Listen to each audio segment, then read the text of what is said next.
détail. Le calendrier global, les questions de fichier électoral, d'enrôlement des majeurs, de sécurisation, etc., posent problème.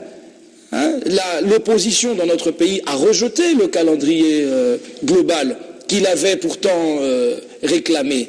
Hein, il a fustigé la dernière déclaration de la dynamique de l'opposition. On vient de le dire ici, qu'elle réclame cette opposition, un calendrier harmonisé, mais allez, on est bien d'accord, vous êtes d'accord qu'il faut postposer les élections, mais alors que Mwando Simba, un cacique de la MP, lui, dit que les élections qui sont prioritaires sont les provinciales parce que, vu l'impact qu'elles ont sur les mandats de sénateurs et la désignation de gouverneurs, êtes-vous d'accord avec lui? Je comprends sa préoccupation, mais malheureusement, il n'y a pas que ça comme priorité. Il y a la priorité de la perspective aussi des élections législatives, de l'élection présidentielle. Qu'est-ce que nous disons? Est-ce que nous sommes d'accord? Les élections locales, évidemment, qui ne posent pas problème. Les législatives et les présidentielles. Mais qui vous a dit que ça pose pas problème? Moi, je suis pas. Non, certains pensent. C'est sur les urbaines, les locales et les municipales qui posent problème. Que vous êtes d'accord maintenant sur ce plateau qu'il faut poser ces élections?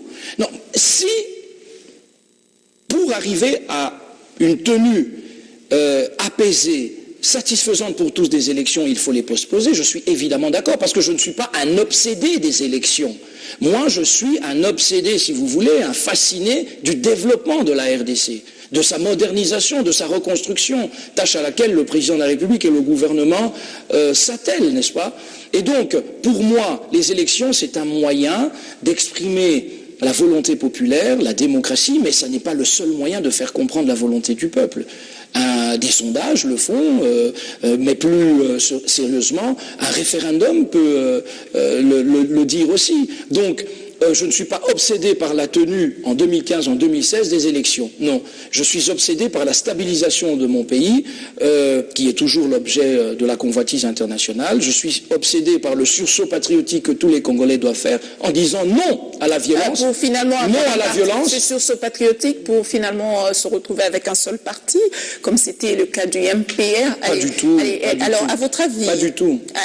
À votre avis, les paramètres financiers, techniques, juridiques empêchent-ils que les élections soient toutes, je parle de toutes les élections, soient organisées dans le terme d'ici quelques mois? Absolument, Magic Wawina, absolument, c'est pas possible. Comment donc? Mais c'est pas possible.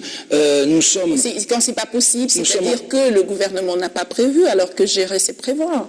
Pourquoi ce gouvernement se montre-t-il incapable de pouvoir réaliser, de pouvoir organiser les élections? Le gouvernement de la République est, j'allais dire, cette institution qui seule, sauf bien sûr le regard du président de la République, mais qui seule est confrontée à une réalité cruelle, c'est celle de voir chaque jour combien les besoins sont infiniment plus lourds, plus importants que les moyens dans notre pays.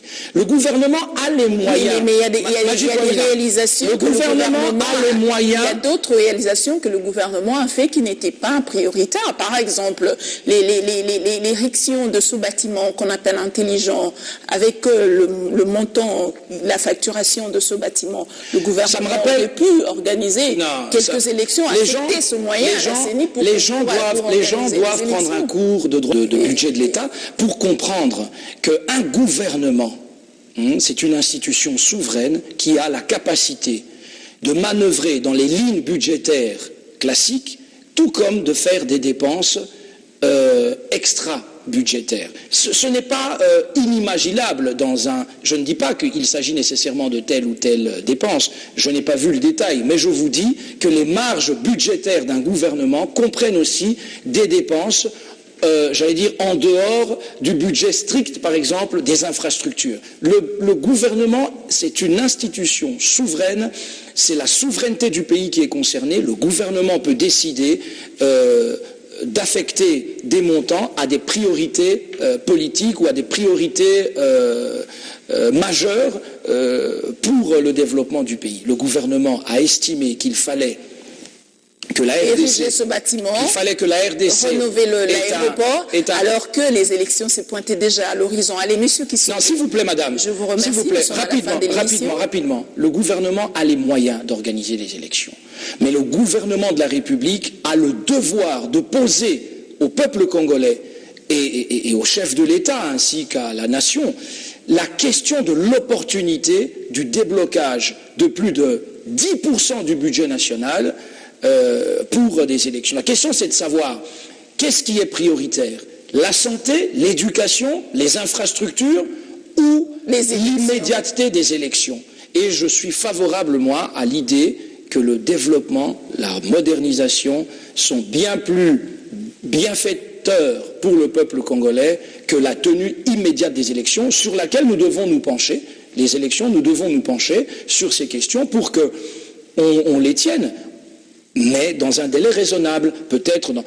Némoina Semi, pour parler de lui, a très bien évoqué la question, une transition politique de 2 ou 3 ans On est à la fin. pour bien organiser les élections dans notre pays. Ça, c'est ce que je pense. C'est devenu votre meilleur ami soudainement, Némoina Semi, alors que c'était pas le cas il y a quelques temps. Quand on fait on est à la fin, sursaut patriotique et qu'on rejoint le leader du sursaut patriotique dans cet élan, vous êtes... comme l'ont fait mes amis du MLC qui sont au gouvernement, comme l'ont fait d'autres amis, je ne peux que m'en réjouir. Ok, je vous remercie, Monsieur Kisombe. Merci beaucoup, Magic. Alors, je rappelle que vous étiez député national dans le...